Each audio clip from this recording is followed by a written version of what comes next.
네, 청와대가 오늘 남북 정상회담 준비위원회를 발족시켰습니다. 봉영식 연세대 통일연구원 박사와 자세한 얘기 나눠보겠습니다. 안녕하십니까? 안녕하십니까? 예, 청와대가 오늘 임종석 대통령 비서실장을 위원장으로 하고 조명균 통일부 장관을 이제 총괄관사, 그래서 8명으로 구성된 준비위원회 구성을 했어요. 그렇죠. 예. 이 남북 정상회담 지난 5일에 우리 특사단이 김정은 위원장 만나고 돌아와서 열흘 만에 이제 준비위원회를 구성을 한 거예요. 이제 본격적인 이제 속도를 낸다 이런 의미가 있다고 봐야 되나요?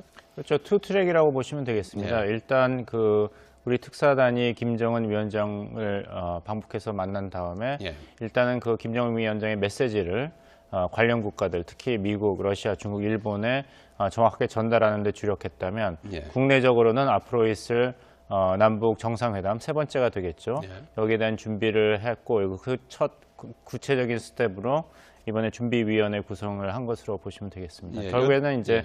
남북 정상회담이 남북 관계 개선만을 다룰 수는 없고 예. 그게 주요 아젠다가 되겠지만 그 이후에 예, 북미 간의 이제 비핵화 논의와 어떻게 잘 맞물릴 수가 있는가까지도 생각을 해야 되기 때문에 예. 대외적인 노력과 또 국내적인 준비가 조화를 이루려는 그런 필요성이 있습니다. 예, 이 임종석 비서실장 위원장으로 하고 조명균 장관을 총괄관사, 정의용 통일부 국가안보실장, 예. 장하성 정책실장, 강경화 외교부 장관, 송영무 국방부 장관, 서훈 국가정보원장, 홍남기 국무조정실장 이렇게 들어가 있거든요. 8명이.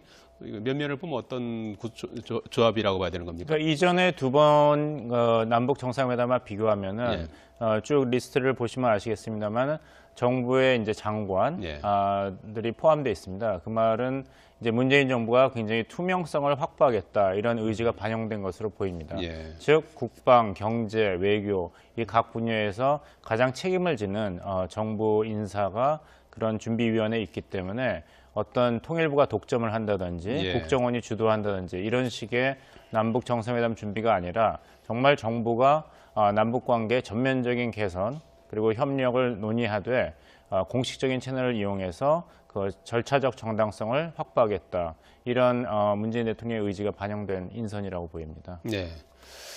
그리고 오늘 청와대에서 문재인 대통령 올해 첫 해외 순방 일정을 발표했어요. 22일부터 다음 주가 되겠습니다. 22일부터 27일까지 베트남과 아랍에미리트를 방문한다. 이런 이제 발표를 했는데요. 베트남 같은 경우는 신남방 정책을 궤도에 오르게 하는데 그렇죠. 목적이 있다. 이런 언급도 있었거든요. 네네. 그거는 이제 문재인 정부가 출범하면서부터 예. 이제 그 외교 정책의 주된 부분으로 강조한 바가 있습니다. 예. 결국에는 이제 한국이 한반도에 국한되지가 않고 전략적인 선택지 그리고 협력 파트너를 넓혀야 된다. 이런 깊은 인식이 문재인 정부에 있다고 보입니다. 예. 잘 아시겠습니다만은 이 주한미군 사드 배치를 하면서 한중 간의 관계가 그르쳐졌고 또 중국에 대한 우리나라의 그 경제 의존도가 양날의 칼이 될 수 있다는 것도 뼈저리게 느꼈고 또 예.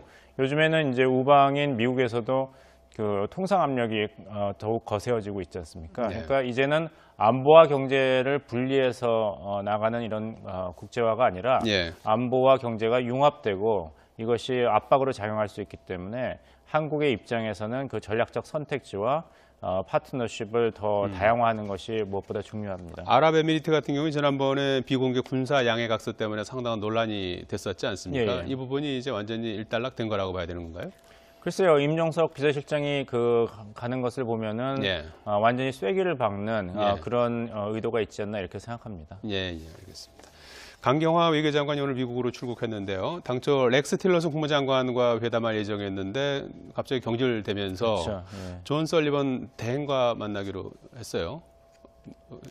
원래는 미국 갈지 입장에서는 말지도 이제 검토했다고 예, 하죠. 예. 근데 뭐 미국 입장에서는 이제 강경화 장관께 그 일정대로 방문해 주십사 이런 메시지를 전달했다고 합니다. 예. 근데 미국 국무부가 지금 굉장히 어려운 상태에 있습니다. 예. 사실 그 틸러슨 국무장관이 부임하면서 사실 국무부에 이런 살을 빼겠다, 그 인력을 경량화하겠다 이런 보관이 있었던 건 사실인데 네. 지금 상태로는 이제 틸러슨 국무장관까지 경질됐기 때문에 국무부에서 가장 높은 4분 중에서 3자리가 지금 공석에 있는 상태입니다. 예. 이제 강경화 외교장관이 간다 그래도 누구와 어떤 이야기를 할 수 있을 것인가가 참 애매하게 됐습니다. 예. 그리고 뭐 주한 미 대사의 인선도 계속 늦어지고 있기 때문에 예, 예. 이런 면에서 본다면은 앞으로 이제 남북 정상회담이 4월 말에 예정돼 있고 예. 또 북미 정상회담이 5월에 개최되기로 있는데 예. 한국과 미국 간의 어떤 정책 조율이라든지 협력에 대해서는 이 미국 측의 준비가 참 여러 가지로 곤란하지 않을까 이런 우려도 좀 드는 것이 사실입니다. 이번에 트럼프 대통령 딸인 이방카와도 회동한다고 해요. 예, 예. 예, 이런 부분들은 좀 긍정적인 소식 같아요. 글쎄요. 그런다 하더라도 결국에는 이제 공식적인 채널이 같이 톱니처럼 맞물려 가야 예. 되는 것이거든요. 근데 과연 이제 트럼프 행정부의 대북 정책 그리고 예. 한국의 이런 남북 간의 협력 정책이 조화를 이루려면 미국 국무부에서 또 백악관에서도 소위 한국 그리고 남북 관계에 대해서는 깊은 지식과 이해가 있는 사람이 필요할 텐데 예. 이렇게 된다면은 이제 남북 문제의 특성이라든지 그런 북한 핵 미사일 위협의 역사를 꿰뚫고 협상에 임하지 않는다면은 미국 정부와 한국 정부 간에서 네. 조화된 입장을 취하기는 사실 네. 좀 힘들지 않을까 이렇게 지금 생각합니다. 미국 언론 보도입니다만은 미국의 외교수장 국무장관의 갑작스러운 교체로 역사적인 북미 정상회담 연기될 가능성도 조금 조심스럽게 제기되는 것 같아요. 가능성은 어떻게 보십니까? 그 미국 측에서 연기할 의사는 없을 것 같습니다. 예. 그 마이크 폼페이오 그 CIA 국장을 국무장관으로 선임하면서 예. 이제 상원에서 이제 인준하는 절차가 있기 때문에 사실 국무장관에 정식으로 임명된 건 아니기 때문에 어떤 공식적인 접촉을 할 수는 없습니다. 하지만 그걸 떠나가지고 어떤 보관을 가지고 대북 정책을 계속 마련하고 또 북미 간의 정상회담을 준비할 수는 있습니다만은 지금 좀 우려되는 것은 네. 그 트럼프 행정부에서 공식적으로는 그 군사적 옵션은 최후의 수단이다. 네. 대화와 외교적인 노력을 통한 평화적인 북핵 미사일 문제 해결이 최우선이다. 이런 예. 얘기를 반복했음에도 불구하고 지금 움직임은 그 정반대로 나가고 있거든요. 예. 그 국가정보국장 얘기도 북한은 절대 핵을 포기하지 않을 거라고 얘기했고, 뭐 존 켈리라든지 마이크 포메오 신임 그 국무장관도 그렇고, 예. 김정은 위원장의 제거까지도 지난 아스펜 그 세미나에서 이렇게 시준했을 정도로 예. 강경파인데. 예. 그런 인물들이 백악관과 국무부에서 대북 정책을 주도한다면은 예. 사실 대화와 외교적 협상을 통한 해결, 북핵 문제 미사일 해결이 트럼프 행정부의 과연 주된 정책인가? 사실 최초의 폭탄이 떨어질 때까지는 예. 외교적 노력을 멈추지 않겠다 이렇게 얘기한 유일한 관료가 예. 국무장관도 아니고 제임스 메리스 국방장관입니다. 예. 오히려 매티스 국방장관이 가장 외교적인 해법을 지지하는 사람으로 남아있기 때문에 예.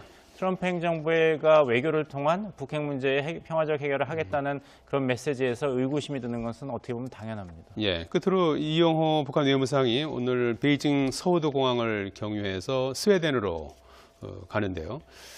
북한과 스웨덴 외교장관이 만날 것 같다고 하고 또 스웨덴이 그동안 북미 접촉 창구로 이용돼 와서 미국과 접촉 가능성도 제기되는 것 그렇죠. 같아요. 어떻게 예. 보십니까? 스웨덴도 이제 스위스를 포함해가지고 북미 정상회담 개최 이제 후보지 중에 하나입니다.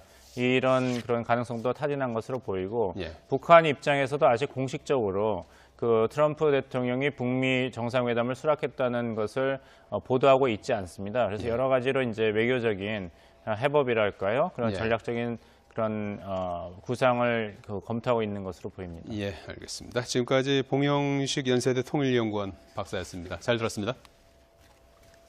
남북 간의 협력 정책이 조화를 이루려면 미국 국무부에서 또 백악관에서도 소위 한국 그리고 남북 관계에 대해서는 깊은 지식과 이해가 있는 사람이 필요할 텐데 예. 이렇게 된다면은 이제 남북 문제의 특성이라든지 그런 북한 핵 미사일 위협의 역사를 꿰뚫고 협상에 임하지 않는다면은 미국 정부와 한국 정부 간에서 조화된 입장을 취하기는 사실 네. 좀 힘들지 않을까 이렇게 지금 생각합니다. 미국 언론 보도입니다만은 미국의 외교수장 국무장관의 갑작스러운 교체로 역사적인 북미 정상회담 연기될 가능성도 조금 조심스럽게 제기되는 것 같아요. 가능성은 어떻게 보십니까?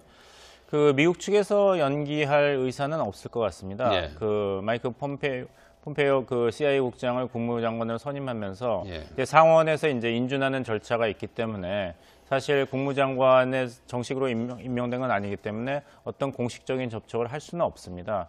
하지만 그걸 떠나가지고 어떤 보관을 가지고 대북 정책을 계속 마련하고 또 북미 간의 정상회담을 준비할 수는 있습니다만은 지금 좀 우려되는 것은 네. 그 트럼프 행정부에서 공식적으로는 그 군사적 옵션은 최후의 수단이다. 네. 대화와 외교적인 노력을 통한 평화적인 북핵 미사일 문제 해결이 그 외교 정책의 주된 부분으로 강조한 바가 있습니다. 네. 결국에는 이제 한국이 한반도에 국한되지가 않고 전략적인 선택지 그리고 협력 파트너를 넓혀야 된다. 이런 깊은 인식이 문재인 정부에 있다고 보입니다. 네. 잘 아시겠습니다만은 이 주한미군 사드 배치를 하면서 한중 간의 관계가 그르쳐졌고 또 중국에 대한 우리나라의 그 경제 의존도가 양날의 칼이 될 수 있다는 것도 뼈저리게 느꼈고 또 예. 요즘에는 이제 우방인 미국에서도 그 통상 압력이 더욱 거세어지고 있지 않습니까? 네. 그러니까 이제는 안보와 경제를 분리해서 나가는 이런 국제화가 아니라 예. 안보와 경제가 융합되고 이것이 압박으로 작용할 수 있기 때문에 한국의 입장에서는 그 전략적 선택지와 파트너십을 더 다양화하는 것이 무엇보다 중요합니다. 아랍에미리트 같은 경우는 지난번에 비공개 군사 양해각서 때문에 상당한 논란이 됐었지 않습니까? 예, 예. 이 부분이 이제 완전히 일단락된 거라고 봐야 되는 건가요? 글쎄요, 임종석 비서실장이 그 가는 것을 보면은 예. 완전히 쐐기를 박는 예. 그런 의도가 있지 않나 이렇게 생각합니다. 예, 알겠습니다. 강경화 외교장관이 오늘 미국으로 출국했는데요. 당초 렉스 틸러슨 국무장관과 회담할 예정이었는데 갑자기 경질되면서 그렇죠. 예. 존 설리번 대행과 만나기로 했어요. 원래는 뭐 미국 갈지 입장에서는 말지도 이제 검토했다고 예, 하죠. 예. 근데 뭐 미국 입장에서는 이제 강경화 장관께 그 일정대로 방문해 주십사 이런 메시지를 전달했다고 합니다. 근데 예. 미국 국무부가 지금 굉장히 어려운 상태에 있습니다. 예. 사실 그 틸러슨 국무장관이 부임하면서 사실 국무부에 이런 살을 빼겠다, 그 인력을 경량화하겠다 이런 보관이 있었던 건 사실인데 네. 지금 상태로는 이제 틸러슨 국무장관까지 경질됐기 때문에 국무부에서 가장 높은 4분 중에서 3자리가 지금 공석에 있는 상태입니다. 예. 이제 강경화 외교장관이 간다 그래도 누구와 어떤 이야기를 할 수 있을 것인가가 참 애매하게 됐습니다. 예. 그리고 뭐 주한 미 대사의 인선도 계속 늦어지고 있기 때문에 예.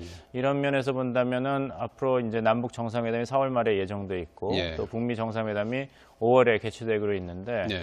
한국과 미국 간의 어떤 정책 조율이라든지 협력에 대해서는 이 미국 측의 준비가 참 여러 가지로 곤란하지 않을까 이런 우려도 좀 드는 것이 사실입니다. 이번에 트럼프 대통령 딸인 이방카와도 회동한다고 해요. 예. 예, 이런 부분들은 좀 긍정적인 소식 같아요. 글쎄요. 그런다 하더라도 결국에는 이제 공식적인 채널이 같이 톱니처럼 맞물려 가야 예. 되는 것이거든요. 근데 과연 이제 트럼프 행정부의 대북 정책 그리고 예. 한국의 이런 네, 청와대가 오늘 남북 정상회담 준비위원회를 발족시켰습니다. 봉영식 연세대 통일연구원 박사와 자세한 얘기 나눠보겠습니다. 안녕하십니까? 안녕하십니까? 예, 청와대가 오늘 임종석 대통령 비서실장을 위원장으로 하고 조명균 통일부 장관을 이제 총괄관사, 그래서 8명으로 구성된 준비위원회 구성을 했어요. 그렇죠. 예. 이 남북 정상회담 지난 5일에 우리 특사단이 김정은 위원장 만나고 돌아와서 열흘 만에 이제 준비위원회를 구성을 한 거예요. 이제 본격적인 이제 속도를 낸다 이런 의미가 있다고 봐야 되나요? 그렇죠. 투트랙이라고 보시면 되겠습니다. 예. 일단 그 우리 특사단이 김정은 위원장을 방북해서 만난 다음에 예. 일단은 그 김정은 위원장의 메시지를 관련 국가들, 특히 미국, 러시아, 중국, 일본에 정확하게 전달하는 데 주력했다면 예. 국내적으로는 앞으로 있을 남북 정상회담 3번째가 되겠죠. 예. 여기에 대한 준비를 했고 그 첫 구체적인 스텝으로 이번에 준비위원회 구성을 한 것으로 보시면 되겠습니다. 예. 결국에는 이제 예. 남북 정상회담이 남북 관계 개선만을 다룰 수는 없고 예. 그게 주요 아젠다가 되겠지만 그 이후에 예, 북미 간의 이제 비핵화 논의와 어떻게 잘 맞물릴 수가 있는가까지도 생각을 해야 되기 때문에 예. 대외적인 노력과 또 국내적인 준비가 조화를 이루려는 그런 필요성이 있습니다. 예, 이 임종석 비서실장 위원장으로 하고 조명균 장관을 총괄관사, 정의용 통일부 국가안보실장, 장하성 정책실장, 강경화 외교부 장관, 송영무 국방부 장관, 서훈 국가정보원장, 홍남기 국무조정실장 이렇게 들어가 있거든요. 8명이. 몇 면을 보면 어떤 조합이라고 봐야 되는 겁니까? 그러니까 이전에 2번 남북 정상회담과 비교하면은 쭉 리스트를 보시면 아시겠습니다만 정부의 이제 장관들이 포함되어 있습니다. 그 말은 이제 문재인 정부가 굉장히 투명성을 확보하겠다 이런 의지가 반영된 것으로 보입니다. 예. 즉 국방, 경제, 외교 이 각 분야에서 가장 책임을 지는 정부 인사가 그런 준비위원회에 있기 때문에 어떤 통일부가 독점을 한다든지 예. 국정원이 주도한다든지 이런 식의 남북 정상회담 준비가 아니라 정말 정부가 남북 관계 전면적인 개선 그리고 협력을 논의하되 공식적인 채널을 이용해서 그 절차적 정당성을 확보하겠다. 이런 문재인 대통령의 의지가 반영된 인선이라고 보입니다. 네. 그리고 오늘 청와대에서 문재인 대통령 올해 첫 해외 순방 일정을 발표했어요. 22일부터 다음 주가 되겠습니다. 20일부터 27일까지 베트남과 아랍에미리트를 방문한다. 이런 이제 발표를 했는데요. 베트남 같은 경우는 신남방 정책을 궤도에 오르게 하는데 그렇죠. 목적이 있다. 이런 언급도 있었거든요. 네네. 그거는 이제 문재인 정부가 출범하면서부터 예. 이제